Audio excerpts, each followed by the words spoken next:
all the bright work. Look at this tow rail here. Boy, what a boat. I'm really impressed. Very, very pretty and very refined. This could be a really nice boat for an old guy. Going to be more comfortable here. It's just a guess, but I do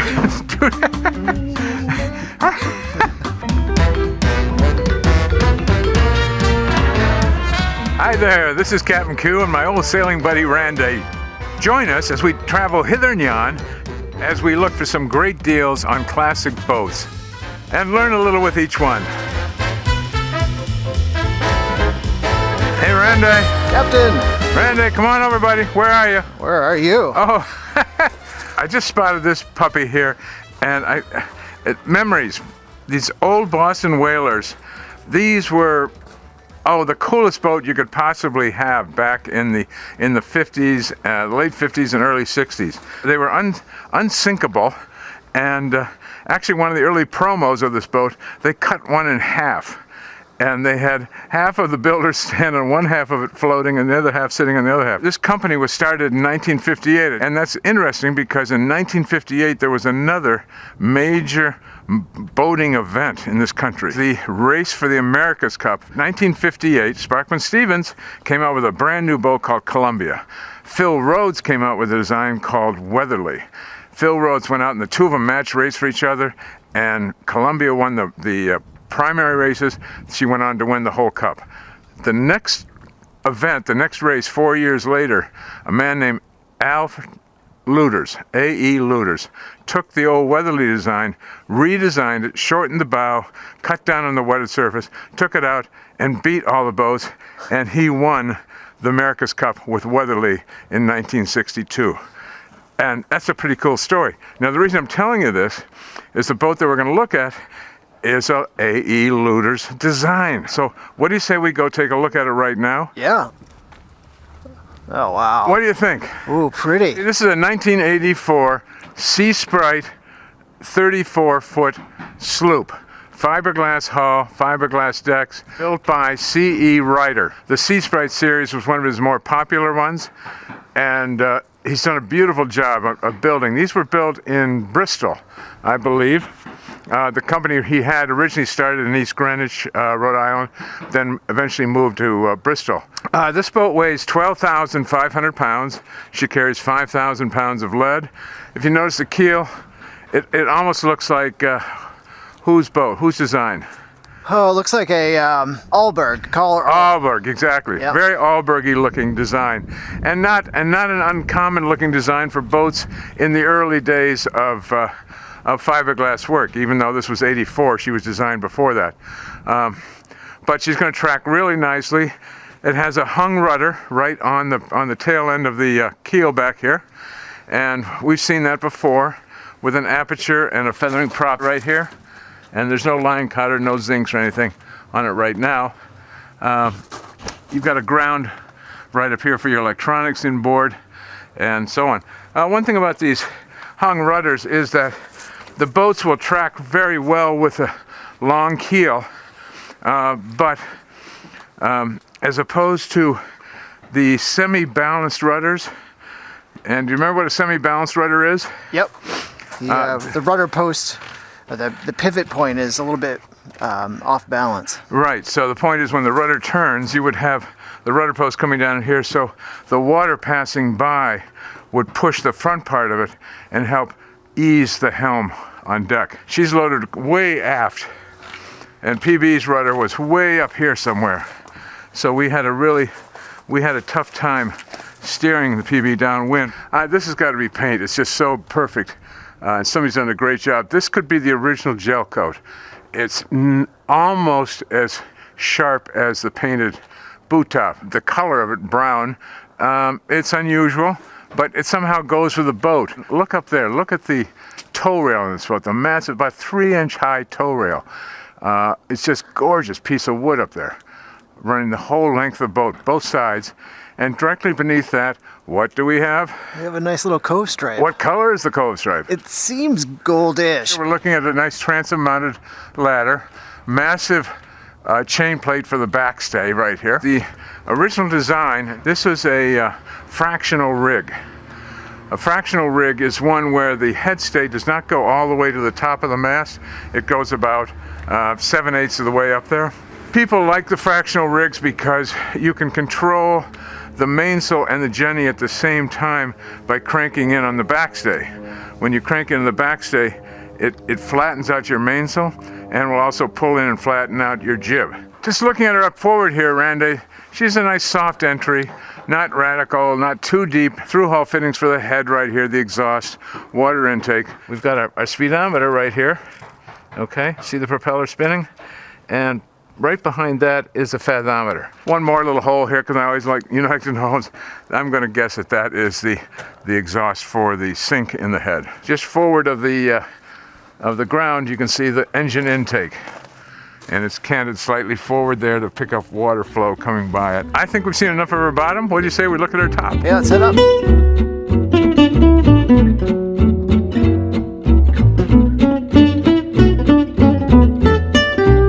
Wow, what a boat. What a boat. We're so lucky to find these things. As you come up, notice that cove stripe.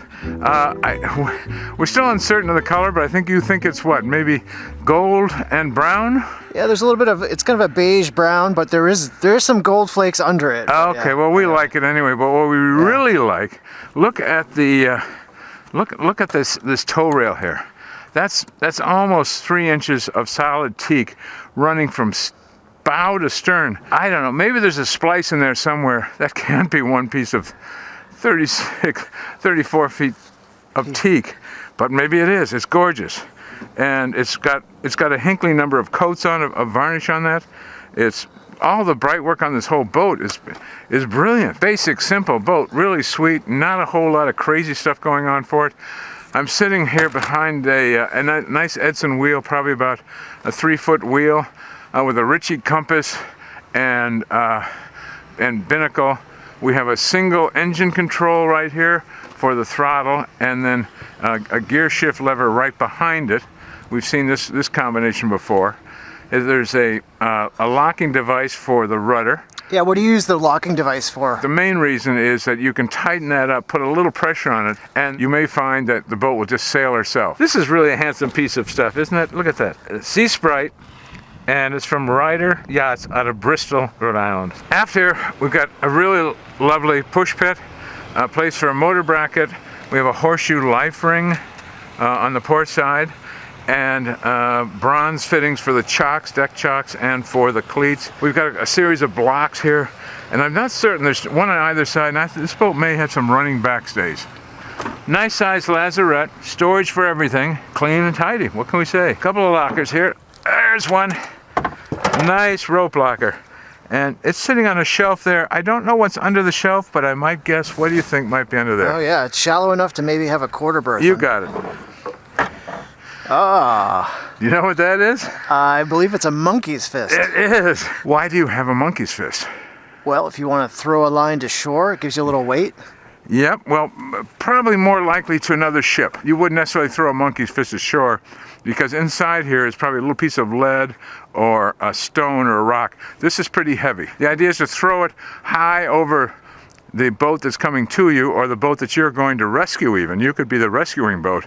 And this will carry this light line, which is just a 1/4-inch nylon here, Dacron possibly, and just throw that right over, and then you let the rest of the line run after it. We just had the owner of this boat stop by. He has owned this boat since 1984. Now on this side, there's a real proper propane tank locker. Now here's a nice clean locker. You can see the expansion tank for the engine, which is a universal diesel, 25 horse. We'll see that in a bit. And you can also see the hot water heater down there, just in the forward end of the locker. Sure. And what do we see sticking through the little bulkhead here? Yeah, the captain's bicep builder. There you go.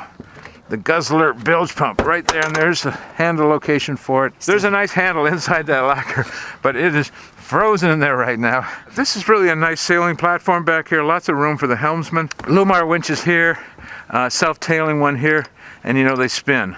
Right now they spin a little faster if the grease wasn't frozen. We skate over here. You'll see the engine controls. There's no covering plate on this, but the glasses are all clear. The buttons and the key start are available.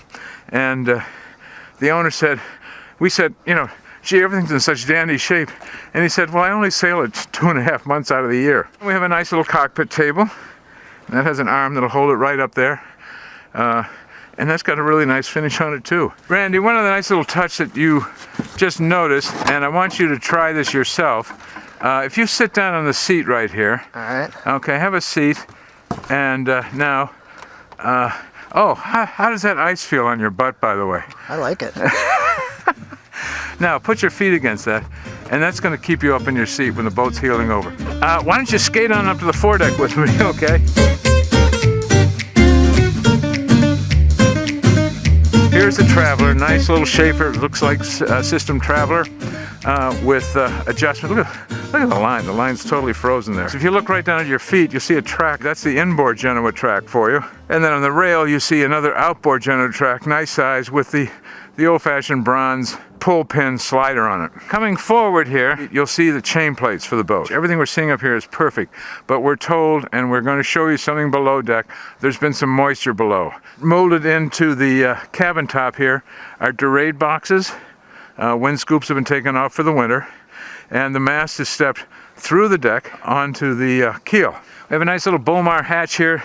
Most of the paint has gone away from that, so that's a quick fix for you to make your boat look good. Look at all the handrails and how well varnished they are and how well they're set in on the boat. It's just, everything is nicely done. You know what's interesting is that this non-skid's a little more beige, a little brown, more dark. I like it. You like that? I have to admit I like it as well. We don't have a windlass here, but we've got one hawse hole here for your chain. Got some stainless chain on that's really nice having this on my deck. And it's got a stainless CQR, probably a 25 pound. It's bronze checks here. And look at the chain plate combination nose piece roller. Isn't that beautiful?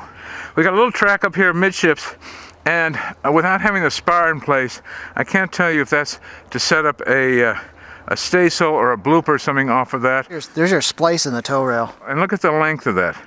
That's, oh gosh, probably 14 inches long. It's almost invisible. I think it's time to go below. Oh, finally. Once more, I invite you below decks on a lovely sailing vessel here. Oh, thanks. There is moisture below here. Now, some of this moisture you might see on the floor comes from our shoes being up on deck on the ice, but there are some deck leaks in some of the chain plates, the owner tells us. After 37 years, you know, you're going to find a little bit of your varnish or whatever being attacked by moisture, but we're not seeing heavy stains around the port lights. Look at all the port lights there, and they're all opening. All of these big bronze lights are opening, aren't they? Yeah. And sort of a ton of ventilation. And look up here, we got a nice Bomar hatch, and it's all dug down. It just needs to be cleaned up. You think there's been some leaks there. I don't really see leaks there. I think we're seeing condensation that's frozen in there. I'm sitting right here on a really comfortable settee on a fabric that looks very familiar, doesn't it? It does. Looks like the PB fabric. This was the PB fabric. You asked about the chain plates, Randy. First of all, notice they've been boxed in. There's a little drip of rust there. Could be from, you know, a low alloy stainless bolt or something. I mean, how much does it bother me? Yeah. I would not worry about that one bit with this boat right now until it got heated up and dried out, and then you track wherever the moisture's coming in. We opened up this table before we started this sequence, and it's got a little tricky leg down here, but we figured it out. All these tables have their own little, you know, tricks to opening them up, but it all folds together and then lays right up against the bulkhead right here. We just pop this puppy right back up, and I'm gonna fold this up like so. The legs go in there inside of it, and then one man doing this, one old geezer. There's a latch up here that latches even with your gloves on.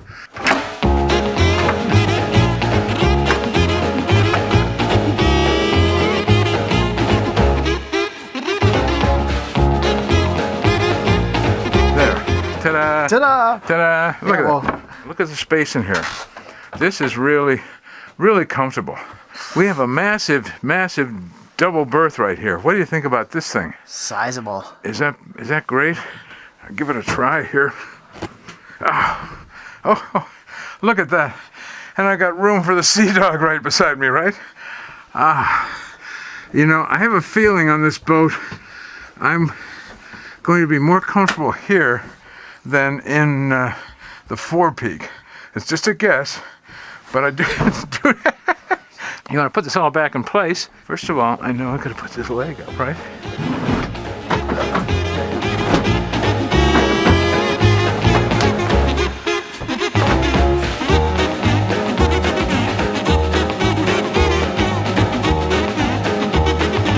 So, 3 seconds later. Randy just slid that seat back in, and here's a Velcroed cushion back for it. Storage, big storage areas behind each of these bins, and look how clean and neat they are. I'm at the nav station in this 34-footer. I've got ventilation if I want it right above me. I like that very much. I've got a little old floodlight. These are left from the old days. That'll spotlight your chart. And these usually have 2 different colors in them, so you can have red or white light. It's got some 1984 electronics here. There's a VHF that'll reach the boat next door to us here, I'm sure. And back here we have a cassette player. You remember cassettes? This is a pretty handy little piece of board. The chart map does fit right underneath this piece of plastic here. You see? Yep. You just lay out your course right here, and here's your distance and your compass bearing, and you get up there and you sail. We've got a pretty good chart table here, don't we? Very tidy. He's going to get a high rating on this one, isn't he? Yeah. And I'm looking at nice pile of, look at this, of Sea Sprite paperwork. Why don't we take a quick look at this piece of equipment. This is a transducer for your speedometer, okay? And there's the wheel for it. This is going to go through the hull in your bottom of your boat, and it'll actually fit down here, and that piece is going to spin around.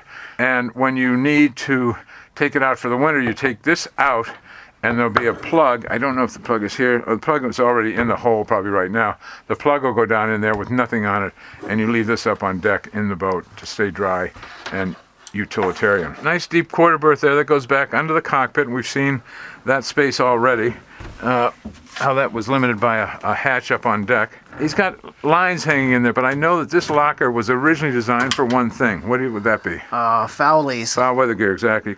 We have a 2-burner propane stove. You don't need much more on a boat this size. A small but compact little bin here, and I'm not certain. This is interesting. This almost looks, it's because it's all molded. I'm not certain what they had in mind for it, but pots and pans for certain, and they won't disappear down into the bilge. We do have a couple nice sinks here, and they're good size for this boat, close to the center line. There's a foot pump here. I can see it down by my left foot to bring up some fresh water. This boat carries about, I'm trying to think, around 50 gallons of water and about 30 gallons of fuel. This is the first time I've seen you around a banana hammock since the PB. They're very handy. No matter the status of your bananas, you can put them in this little hammock here. Now here we got storage for various foodstuffs. Now there's not a lot left on this boat for the winter, but the owner left us a nice bottle of our old standby here.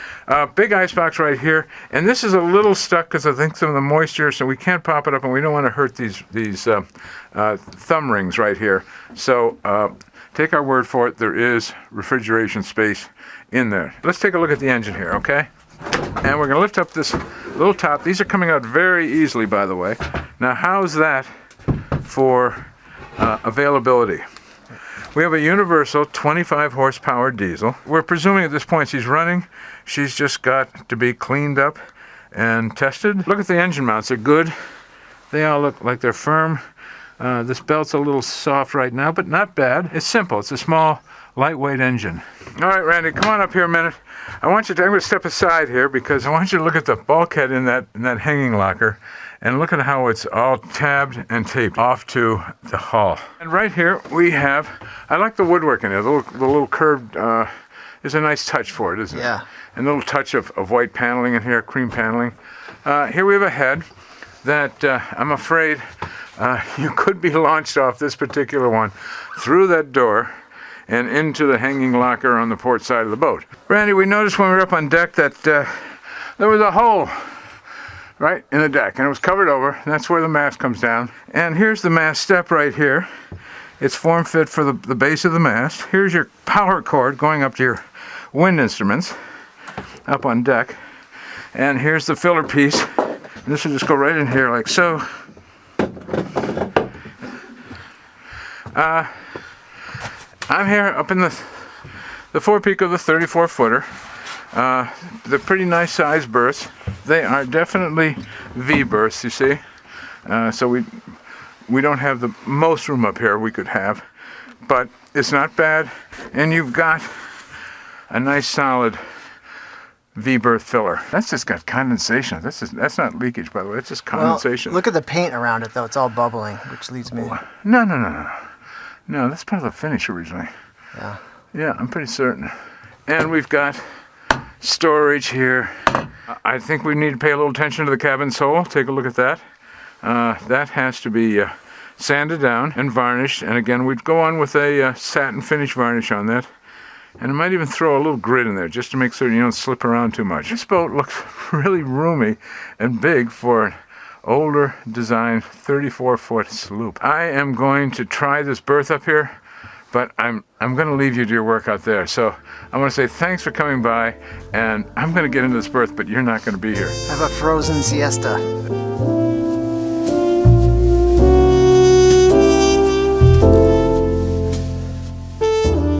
Boy, what a boat. I'm really impressed. I think, well, let me ask you, were you impressed? Oh yeah, very, very pretty and very refined. All the bright work on the deck was done. Hinkley style, lots of coats of varnish. The non-skid had a wonderful color to it. It was it was a sort of a dark tan and clean and tidy, and there weren't a million tracks and a million fair leads or line stoppers or anything all over the boat. It was really nice. Some moisture in the boat. We got to get the boat dried out. That's it.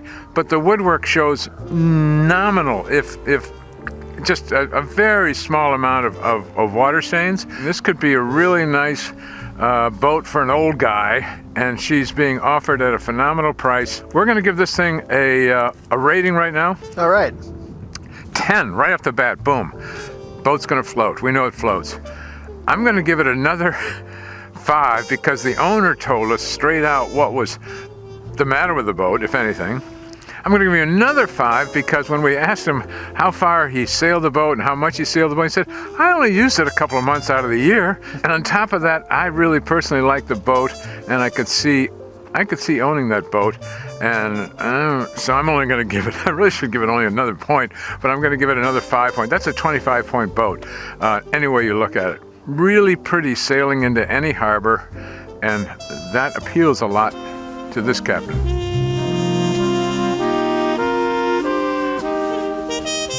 If you like what you see, please hit the subscribe button.